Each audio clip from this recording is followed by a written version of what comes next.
Doutora, eu não vou identificar a pessoa. Ela diz o seguinte: gostaria de saber se o DIU de Mirena é abortivo e é realmente pecado, pois minha menstruação é completamente irregular. Não tenho como fazer tabelinha ou outro método. O que fazer? Dá para entender que, então, é uma... Pode tomar água à vontade, Obrigada. doutora. Dá para entender, então, que ela é casada e tem vida sexual, né? Dá para Perfeito. entender, né? Depois, se você quiser, você completa. A Mirena, em princípio, deveria ser usado só para tratamento. Se você lê a bula da Mirena, você vê que existe uma falha de uma porcentagem pequena, um número pequeno, mas existe a possibilidade de falha do Mirena. No caso de você ter relação, pode acontecer, sim, de você engravidar. Você já leu alguma vez a bula? Dê uma olhadinha que você vai ver lá que está escrito que existe nos estudos uma identificação de espermatozoides na trompa e a possibilidade de ovulação. Se os espermatozoides chegam na trompa, se ovulou, tem chance de você ficar grávida e tem uma porcentagem, sim, de aborto. Então, para quem usa Mirena, fica complicado você ter certeza que você não vai abortar, porque Mirena tem hormônio, você não vai conseguir identificar o seu ciclo direito para saber se está no período fértil ou não. Se você está usando por motivo de saúde, porque tem indicação de motivo de doença, o uso de Mirena. Então, você teria que ter uma orientação bem exata para ver como que você vai fazer nesse caso, se há uma indicação médica, para ter certeza que não vai engravidar. Porque pode acontecer a possibilidade, sim, de gravidez, embora a porcentagem seja muito pequena. Obrigado. Eu vou complementar com Pois uma não, resposta Priscila. que não é minha. Uma vez, uma amiga, uma colega médica, tinha passado por 2 abortos e uma mole datiforme, que é uma situação onde a parede do útero dela quase colabou, por curetagens de repetição, e é uma amiga médica muito católica, e o médico que a acompanhava indicou colocar o DIU de Mirena. E ela veio me perguntar, e eu passei a bola para o professor Felipe.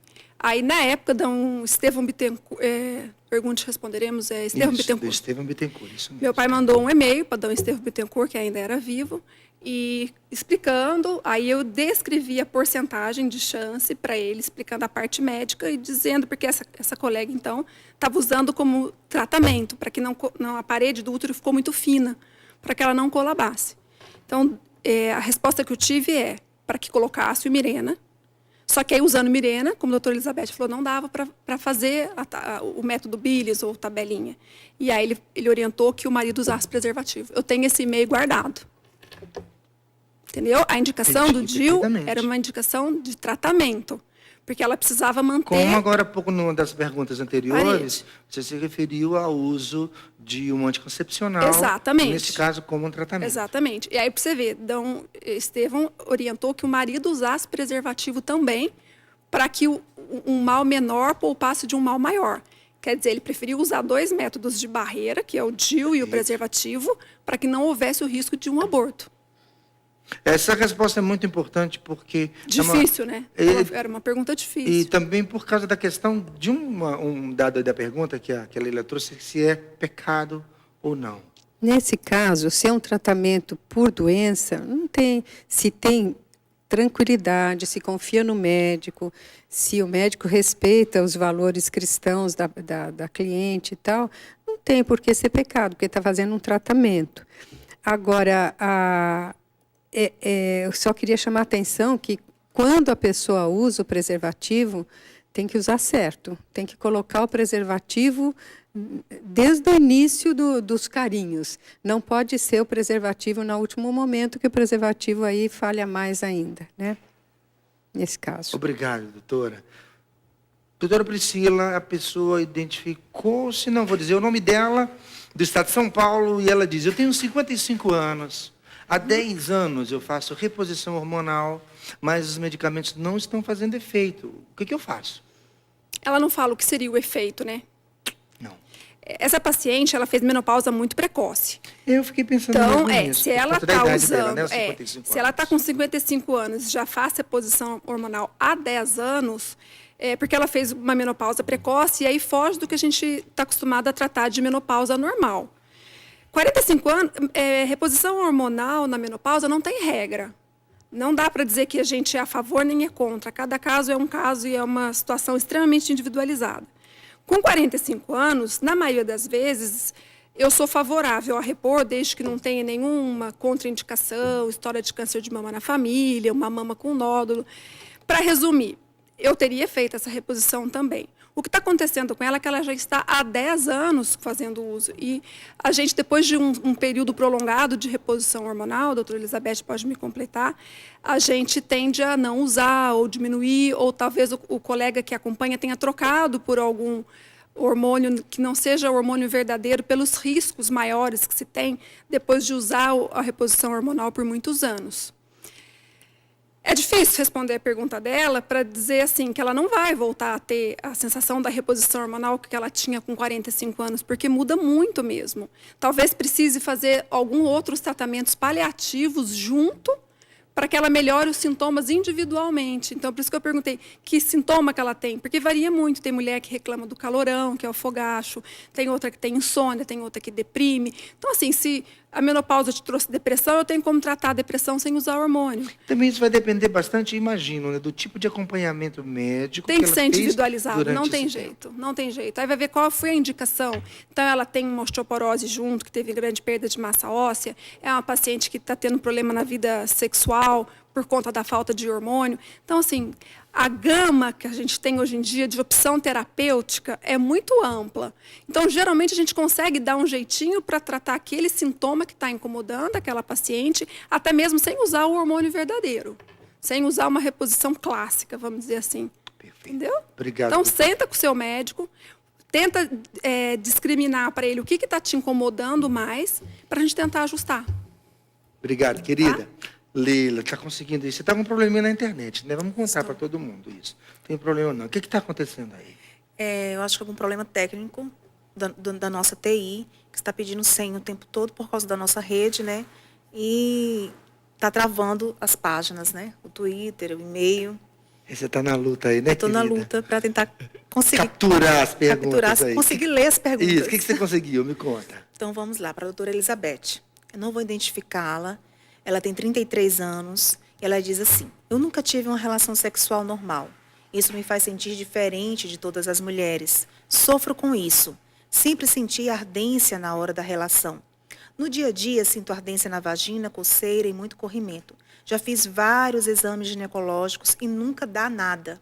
Os médicos não descobrem o que eu tenho. Será que é porque eu tenho um ovário policístico? Gostaria de saber também se o melhor tratamento do ovário policístico é o anticoncepcional. Ela faz essas duas perguntas. Agora eu acho que a gente vai continuar se completando, né? Realmente, tendo ovário policístico, você deve ter uma variação do seu hormônio e pode ser essa a causa mesmo da irritação, teria que ser avaliado. Se tem prurido, se tem alguns outros sintomas juntos, pode ter alguma coisa também de monilíase ou de alguma candidíase, alguma coisa assim. O ovário policístico, daí você vai falar, eu tive nos últimos anos todos que eu acompanhei o ovário policístico, eu não dei mais hormônio. Eu dei, principalmente quando existia diabetes na família, quando existia alguma coisa assim, eu tratei exclusivamente com um remédio que é auxiliado no tratamento da diabetes, que não baixa o açúcar, e pessoas que não ovulavam, ovularam, engravidaram e tal. Então, e como isso é bem endócrino, e muitas vezes esses tratamentos eram feitos juntos com o endocrinologista, por isso eu vou passar para você.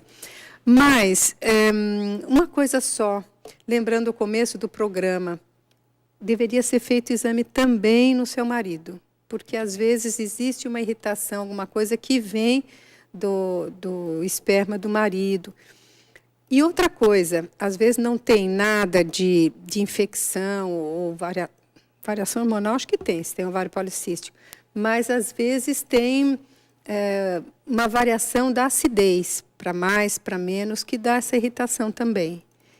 E é legal saber se você já teve filhos, né? Porque você não tem relação, se diz normal, que você quer dizer com isso? Você já constatou se tem ovulação, quando, tal? Tem uma série de coisas aí para ver. Eu imagino que muita gente esteja assistindo esse programa querendo que a gente dê uma receita, né? Que dê um caminho. Mas, gente, não esqueça que cada pessoa é uma pessoa. Existem orientações gerais, mas quando você falou, né, Priscila, é individualizado. Quer dizer, precisa ser examinada a pessoa e precisa ver qual o caminho melhor. Mas complete o ovário policístico. Ovário policístico é uma das coisas mais difíceis que eu já estudei na minha vida. E a gente na medicina, quando pega um tema difícil, a gente quer estudar mais porque a gente quer entender. Aí tem hora que quanto mais você estuda, mais você acha que você não sabe nada. O ovário policístico é encantador. Ele tem uma gama de variações muito intensas e um aspecto importantíssimo, porque não tem respeito ali só com o ovário. Por isso que a doutora Elizabeth passou o gancho para mim. Porque ele vai ter ligação com risco cardiovascular, com diabetes, com hipertensão, com aumento de colesterol, com risco de ter infarto. Ou seja, a gente fala que é a pontinha do iceberg que está aparecendo. Ok. O que eu entendi dessa nossa amiga, a impressão que eu tenho é que ela não tem filhos, a impressão que eu tenho é que ela não ovula e que ela tem resistência insulínica. E que ela usa o anticoncepcional. E o anticoncepcional também pode dar irritação. O que acontece? Ela não vai ovular, se ela não ovula, ela não tem período fértil, ela não tem lubrificação, ela não tem... Lembra quando eu falei no começo que a natureza é perfeita? Porque ele programa a mulher até para isso. Agora, uma moça que tem ovário policístico já não tem ovulação, são ciclos anovulatórios em mais de 75% das vezes, então a vagina é seca. E aí não consegue, tem muito atrito na relação. E aí vai ter ardume, vai machucar, na hora de fazer xixi vai arder. E aí o anticoncepcional não vai resolver. Ele pode até regularizar o ciclo, você menstruar, sangrar. Para mim não é nem uma menstruação, né? Porque não foi natural. Mas não vai resolver. Então, assim, principalmente para você, já que a gente está jogando tudo tão amplo, vou tentar acalmar o coração dessa minha amiga. Se você tem gente com diabetes na família, se você tem acima do peso, se a sua circunferência abdominal já é maior que 88 centímetros, muito provavelmente você já tem uma predisposição de ter diabetes que está ligada na causa do ovário policístico. Por isso que a doutora Elizabeth falou que não usa mais o anticoncepcional. Usa uma medicação que a gente usa para os pacientes diabéticos, pré-diabéticos, que é a metformina, que dão resultados até melhores do que com o anticoncepcional. Então, eu tenho um paciente que era obesa e dizia, não, mas eu nunca engravidei. Ah, mas não tem perigo, doutora. Eu falo, olha, nós vamos emagrecer, vamos fazer dieta, vamos fazer atividade física, vou passar essa medicação, você vai começar a menstruar, vai começar a ovular. Nenhuma nem duas vezes que aparece paciente grávida. Entendeu? Porque você restaura a natureza, a fisiologia natural do organismo. Então, ovário policístico não dá para falar aqui em 5 minutos. O braço que eu vou dar para essa minha amiga para tentar não deixar tudo tão amplo é para ela pedir para o médico, então, investigar essa parte. Como que você está tratando? E vamos questionar teu médico, então. Se algo mais pode ser feito, além de usar o anticoncepcional, ou se ela não está usando nada. E complementar o que a doutora Elizabeth falou, ver o maridão. Perfeito. Obrigado, queridas. Ela só me diz uma coisa, em questões de todas essas que nós estamos tratando, existem elementos de ordem psicológica, comportamental, muito importante. Quando é que a mulher ela pode identificar que é hora de procurar uma ajuda profissional, é hora de procurar um psicólogo que me ajude em tudo isso que eu estou vivendo? Todo mundo. Todas nós. Calma, Priscila. Calma, vamos tentar identificar o momento. Todas nós, o que não precisa? Eu sei que a resposta vai por aí. Como que a mulher é complexa, né, Ricardo? A gente vê assim... E essa complexidade toda da mulher tem muito a ver com toda a potencialidade que a mulher tem, né, de gerar a vida, né? E muitas vezes o homem, nessa relação... O homem fica, às vezes, meio que abobalhado, né, diante dessa mulher com quem ele se casa e que entra na vida dele e que ele não sabe compreender tudo isso, né, que está sendo falado, né? E isso, muitas vezes, não é comunicado, não é conversado, né? Por exemplo, eu já estou falando de questões mais de casal, tá, okay, Ricardo? Que eu acho que é onde essas questões vão borbulhar aí de forma mais séria. né? Eu fiquei por um momento imaginando muitos maridos agora, neste Exatamente, programa, é. escutando tudo isso, olhando para a mulher e dizendo, nossa, mas essa É belezura, tudo isso, né? tudo isso aqui. É todo esse mecanismo aí dentro, né? E é uma coisa muito feminina, muito íntima, né? Então, a mulher, às vezes, está, por exemplo, na clínica, no atendimento de casais, isso é muito comum, por exemplo, essa questão da mulher não estar tendo uma vida sexual boa, uma vida sexual satisfatória, e não falar isso. Mas isso afeta no relacionamento, porque ela não consegue ter uma relação sexual e ficar feliz e acordar no outro dia toda feliz. Não, porque ela está sentindo dor, porque não está indo bem, ela vai afetar o humor, né? E aí vem as brigas, vem as discussões, e tem uma tendência muitas vezes de dissimular a verdade, né? Porque eu não posso falar da minha intimidade com meu marido, porque o meu marido não compreende, ou porque ele é muito fechado, ou porque eu tenho vergonha, eu começo a dissimular. Então eu começo às vezes a brigar, a mulher às vezes começa a brigar com o marido por causa do carro, ou por causa do dinheiro, ou por causa do café da manhã, ou por qualquer coisa, né? Geralmente, quando chegam no psicólogo é porque, né, a tampa da Coca-Cola não abriu direito. Mas, no fundo, tá essa diferença, tá essa dificuldade de comunicação, de autoconhecimento, né? Eu acho que o primeiro ponto que afeta a questão psicológica é o autoconhecimento, né? A mulher precisa se conhecer, conhecer bem o seu corpo, conhecer bem, né? Procurar sempre o médico e também conhecer o homem, né? E conhecer o marido para que ela possa colocar isso e viver, ter o controle da vida dela, né? E não permitir que todos esses problemas afetem a visão dela da vida, a forma com que ela lida com os problemas e também o problema no casamento, né? Eu não vou apertar muito você, não, mas tudo indica que a doutora Priscila pensa que todos nós precisaríamos ou precisamos de uma terapia. Olha, daqui a pouco a gente vai falar versão, sobre psicologia preventiva. A minha versão, É eu isso acho que é mesmo, tão difícil ser exatamente, mulher hoje em dia, que todo mundo precisa. Mas você quer ser boa mãe, boa médica, boa esposa, boa filha, boa irmã, boa amiga. Aí você começa a se cobrar muito, falando a Priscila. E a terapia, eu tenho uma pessoa muito bacana que me acompanha. Me fez ser uma pessoa melhor, porque eu me reconheço melhor e eu reconheço mais a fragilidade do meu irmão. Então, assim, tem que unir, né? Sim. Tem que E unir. essa psicologia preventiva? Porque, na verdade, existia e ainda existe para muitas pessoas um preconceito com relação à psicologia, né? Olha, é coisa de louco, eu não estou maluco, eu não estou É louco. por isso que eu aproveitei o gancho Quer dizer, de eu não falar vou no que eu tenho uma pessoa que me psicólogo acompanha. É porque eu estou assim, louco, não. É para eu não ficar. Exato, para eu não ficar. Ou muitas vezes, Não é? quando vai, aí fala, geralmente quando vai, ou quando é casal, problema de relacionamento, geralmente fala assim, mas não é eu que tenho problema, é ele que tem o problema, é ele que tem que ir. É como se fosse uma punição ir no psicólogo, né?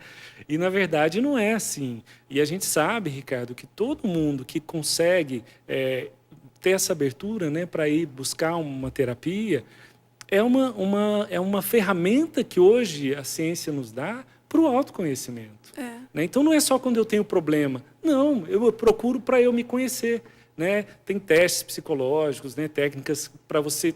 Poxa, a minha vida é assim, meu temperamento é assim que eu vejo a vida, a minha história psicológica é assim, então eu tenho dificuldades nessa área, eu tenho potencialidades nessa área. Então, a terapia não é só para resolver problemas, na maioria dos casos, ela é sempre preventiva. Né?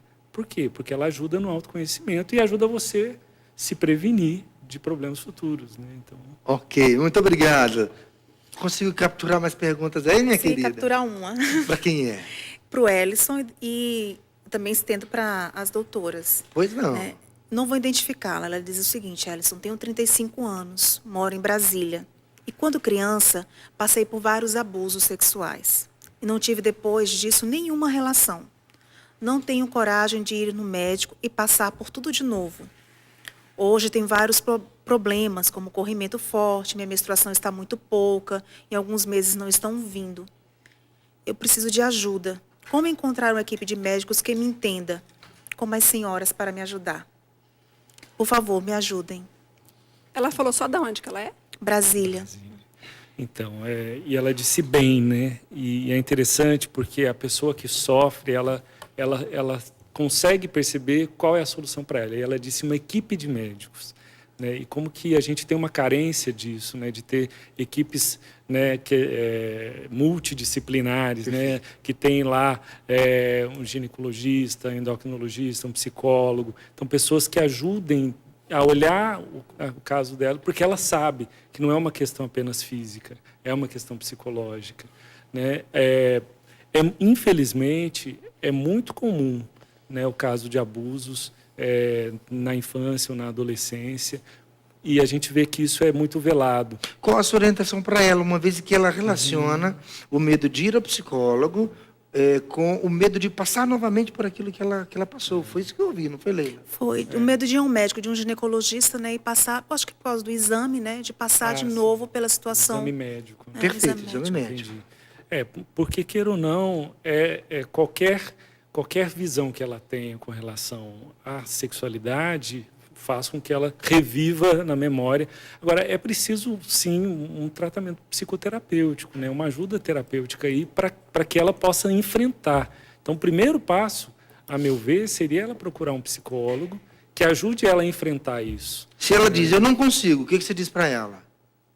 Força, ela tem essa força, porque é um pedido de ajuda, né? Ela não pode, porque, por exemplo, nós aqui no programa, nós não vamos resolver o problema dela. Às vezes eu fico pensando que uma pessoa que vive uma situação dessa também não contou para ninguém. Será que se ela tivesse uma amiga com quem ela pudesse compartilhar dessa experiência e dizer, me ajuda que eu não dou conta disso sozinha, vem comigo. Sim, ou a mãe, quem sabe, uma Exato, irmã. exato. Estou dando uma dica aqui, imaginando Não, sim, que... Ricardo, porque na psicologia a gente sempre fala uma coisa que é o seguinte: o paciente vem como pode.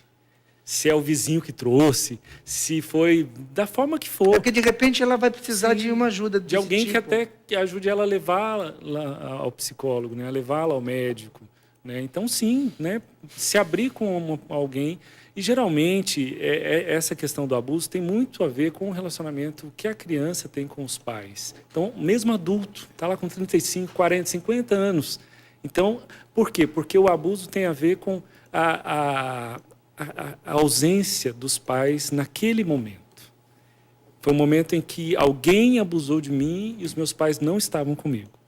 Então, às vezes, a criança sente-se culpada e com vergonha de contar para os pais. E isso gera problemas psicológicos profundos, né? Porque os pais são os protetores. Né? Então, isso gera uma desconfiança do resto do mundo. Porque se eu não pude confiar nos meus pais naquele momento, em quem mais eu vou confiar? Em ninguém. Então, há todo um trabalho aí, né, dessas emoções, da confiança para com os pais e da confiança para os médicos, psicólogos.